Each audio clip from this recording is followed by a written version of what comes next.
नमस्कार, मैं रचना शर्मा चढ़ती कला टाइम टीवी देख रहे सभी दर्शकों का स्वागत करती हूं। आप देख रहे हैं हरियाणा के समाचार। समाचारों की शुरुआत से पहले एक नजर आज की मुख्य सुर्खियों पर।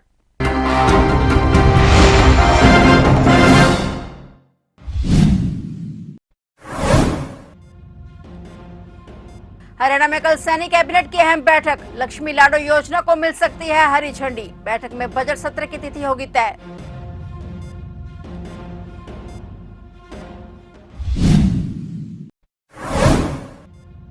हरियाणा में नए जिले बनने की कवायद हुई तेज। सरकार ने उठाया बड़ा कदम। राज्य सरकार ने मंत्रियों की एक समिति का किया गठन।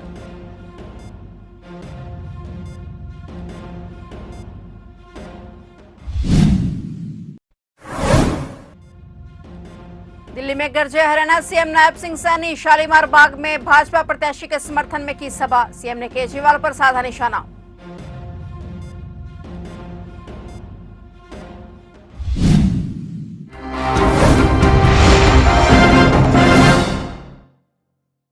और अब समाचार विस्तार से।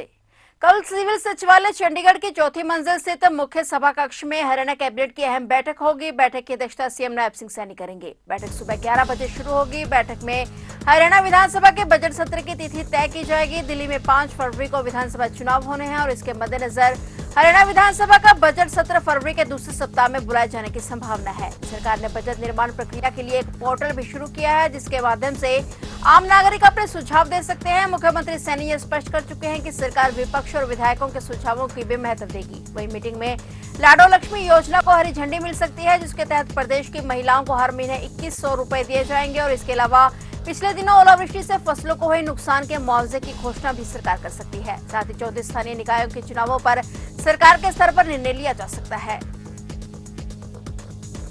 हरियाणा में नए जिलों, उपमंडलों, तहसीलों और उप तहसीलों के निर्माण की कवायद फिर से शुरू हो गई है। करनाल के संध, हिसार के हांसी, सिरसा के डबवाली, गुरुग्राम के मानेसर और सोनीपत के गोहाना को लंबे समय से जिला बनाने की मांग चली आ रही थी। राज्य सरकार ने मंत्रियों की एक समिति का गठन किया है, जो 3 महीने में जिला, तहसील और कस्बों की प्रशासनिक सीमाओं में बदलाव कर अपनी रिपोर्ट देगी। विकास और पंचायत मंत्री कृष्णलाल पंवार की अध्यक्षता वाली समिति में शिक्षा मंत्री महिपाल ढांडा, राजस्व मंत्री विपुल गोयल और कृषि मंत्री श्याम सिंह राणा शामिल हैं। वित्त आयुक्त राजस्व और अतिरिक्त मुख्य सचिव राजस्व एवं आपदा प्रबंधन अनुराग रस्तोगी ने नई समिति के गठन के संबंध में आदेश जारी किए हैं। जरूरत पड़ने पर कुछ विधायकों को भी समिति में शामिल किया जा सकता है। इसके अलावा वित्त आयुक्त के प्रधान सचिव राजस्व और विकास और पंचायत विभाग रिपोर्ट तैयार करने में समिति की सहायता करेंगे। हरियाणा के मुख्यमंत्री नायब सिंह सैनी दिल्ली विधानसभा चुनाव को लेकर ताबड़तोड़ प्रचार कर रहे हैं और इस दौरान उन्होंने बीजेपी प्रत्याशियों के समर्थन में वोट मांगा। इसके साथ ही उन्होंने दावा किया कि दिल्ली के लोगों ने बीजेपी को वोट देने का मन बना लिया है और दिल्ली में बीजेपी सरकार बनाएगी। और सीएम नायब सिंह सैनी ने कहा कि प्रधानमंत्री नरेंद्र मोदी के नेतृत्व और मार्गदर्शन में बीजेपी दिल्ली में पूर्ण बहुमत के साथ सरकार बनाने के लिए तैयार है। मुख्यमंत्री सैनी ने जोर देकर कहा कि दिल्ली के लोग आप सरकार को बाहर का रास्ता दिखाने के लिए दृढ़ हैं और उन्होंने दावा किया कि आम आदमी पार्टी झूठे वादों के साथ उन्हें गुमराह कर रही है। दिल्ली में भाजपा की सरकार बनाने का विश्वास व्यक्त करते हुए मुख्यमंत्री नायब सिंह सैनी ने आम आदमी पार्टी सुप्रीमो अरविंद केजरीवाल पर निशाना साधा और उन पर भ्रष्टाचार के मामले में कांग्रेस से आगे निकलने का आरोप लगाया। मुख्यमंत्री सैनी ने दिल्ली विधानसभा चुनाव में शालीमार बाग सीट से भाजपा प्रत्याशी रेखा गुप्ता के समर्थन में एक जनसभा की। इसमें उन्होंने आम आदमी पार्टी और दिल्ली के पूर्व सीएम अरविंद केजरीवाल को निशाने पर लिया। आज दिल्ली के हर कोने से एक आवाज आ रही है कि 5 तारीख को जब वोटिंग होगा, 8 तारीख को जब रिजल्ट आएगा, केजरीवाल साफ हो जाएगा, कोई सीट उसकी नहीं आएगी। ये दिल्ली के आम लोगों की चर्चा, जो दिल्ली के लोग बोल रहे हैं। भाइयों, मुझे तो ये गजब की बात है, ये देश का पहला ऐसा मुख्यमंत्री है। मैंने तो कहा था, मखा भाई इसने तो अवार्ड मिलना चाहिए।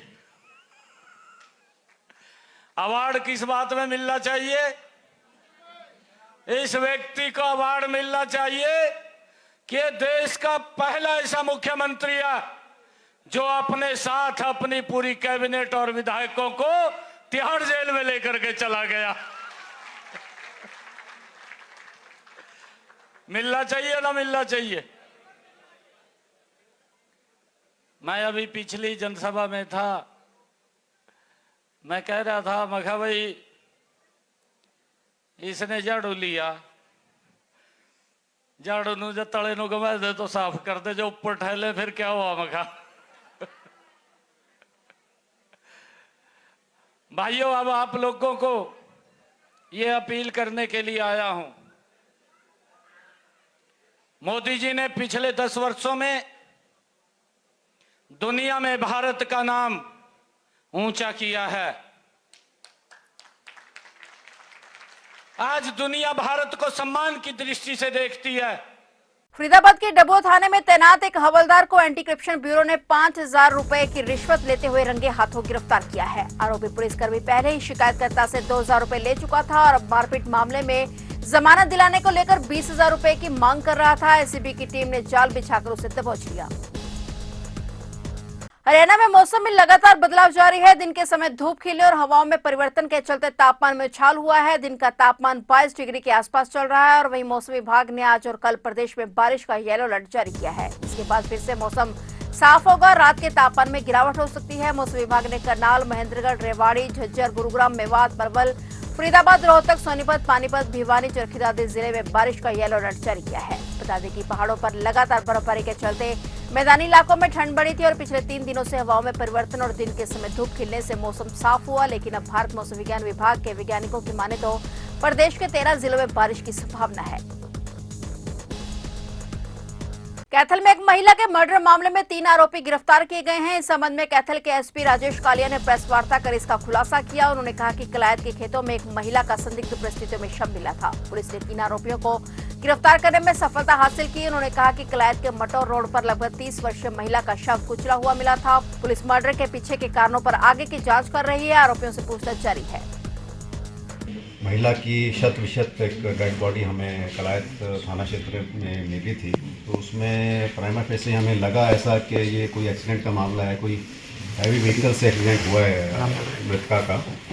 परंतु जब हमने आगे गहनता से तफ्तीश करी तो उसमें ये सामने आया कि ये कोई एक्सीडेंट का मामला नहीं है, बस जानबूझकर जो है हत्या का मामला प्रतीत हो रहा था। ट्रक ड्राइवर जो हमारे पास आ चुका था, ट्रक ड्राइवर से हमें ये पूछताछ में ये पता लगा, क्योंकि उसके इंटेंशन ये थी कि उसको ये एक्सीडेंट का केस बता दे। परंतु हमने जब उससे गहनता से पूछताछ की और आगे भी इन्वेस्टिगेशन में जो हमने कड़ियाँ जोड़ी, तो उससे हमें ये क्लियर हो गया कि ये एक मर्डर का मामला है। तो हमने मर्डर में ही एफआईआर रजिस्टर करके इसकी तफ्तीश आगे शुरू करी। तो उससे कड़ियाँ जुड़ती गई और हमें सारा खुलासा हो गया कि ये जो मृतका है इसको कैसे मारा गया और किस वजह से मारा।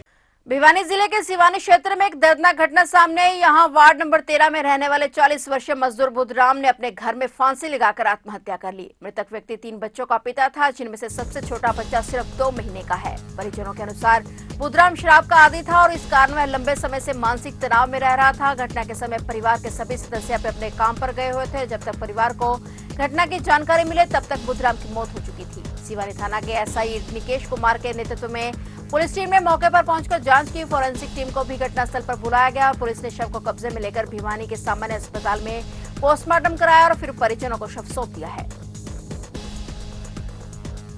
हरियाणा सहित पूरे भारत में कृषि के क्षेत्र में कृषि वैज्ञानिकों के द्वारा नए नए आविष्कार किए जा रहे हैं। किसानों के लिए खेती करने के लिए नए कृषि यंत्र भी बनाए जा रहे हैं, जिससे किसान स्मार्ट खेती करे और अच्छा उत्पादन ले सके। अब कृषि विभाग ड्रोन से खेती करने पर काम कर रहा है। हरियाणा सरकार भी अब ड्रोन की खेती पर काफी जोर दे रही है, क्योंकि मौजूदा समय में नैनो डीएपी, नैनो यूरिया खाद सहित अन्य तरल दवाइयां का छिड़काव ड्रोन के जरिए किया जाने लगा है और ड्रोन पायलट बनने के लिए अब कृषि विभाग फ्री में किसानों का युवाओं को प्रशिक्षण दे रहे हैं। कृषि विभाग द्वारा 500 किसानों को, युवाओं को ड्रोन प्रशिक्षण का लक्ष्य रखा गया था।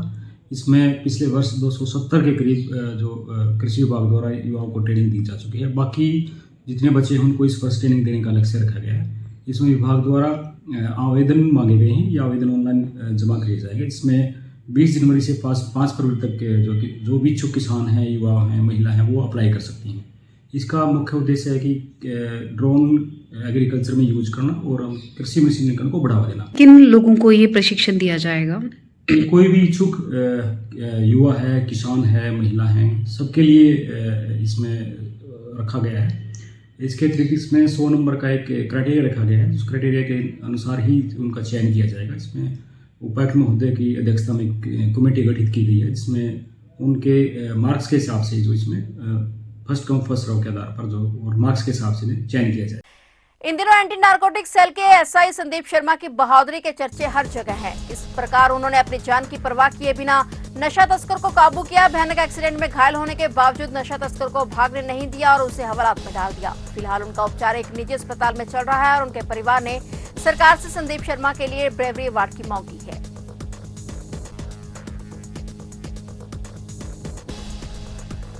तो फिलहाल वो यूपी जा रखे थे एक नशा तस्कर को पकड़ने, जिस दौरान उनका एक्सीडेंट हो चुका।